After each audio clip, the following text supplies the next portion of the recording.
ಈ ಭಾರತ ದೇಶದ ವಿಪರ್ಯಾಸ ಅಂದ್ರ ಒಂದೇ ಕುಟುಂಬದ ಮಧ್ಯೆ ತೇಲಾಡ್ತಕ್ಕಂತಹ ಜನ ಬುದ್ಧಿವಂತರಾಗದೆ ಹೋದ್ರೆ ಇನ್ನೂ ಕೆಲವು ಎಕರೆ ಭೂಮಿಗಳನ್ನ ನಾವು ಕಳ್ಕೊಳ್ಬೇಕಾಗತಿ.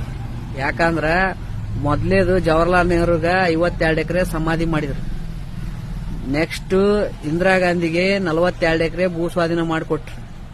ಮೂರನೇದು ರಾಜೀವ್ ಗಾಂಧಿಗೆ 15 ಎಕರೆ ಸ್ವಾಧೀನ ಮಾಡಿಕೊಟ್ರು.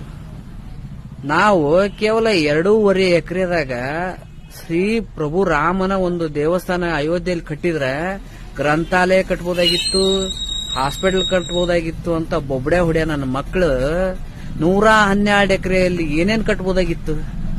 ದೊಡ್ಡ ದೊಡ್ಡ ಹಾಸ್ಪಿಟ್ಲು, ಮಲ್ಟಿ ಹಾಸ್ಪಿಟ್ಲು, ಬಡವರಿಗೆ ಆಶ್ರಯ ತಾಣಗಳನ್ನು ಮಾಡಬಹುದಾಗಿತ್ತು. ಈಗ ಯಾಕೆ ನೀವು ಮಾತಾಡಲ್ಲಪ್ಪ ಮಬ್ಬಾಗ್ತಾರ?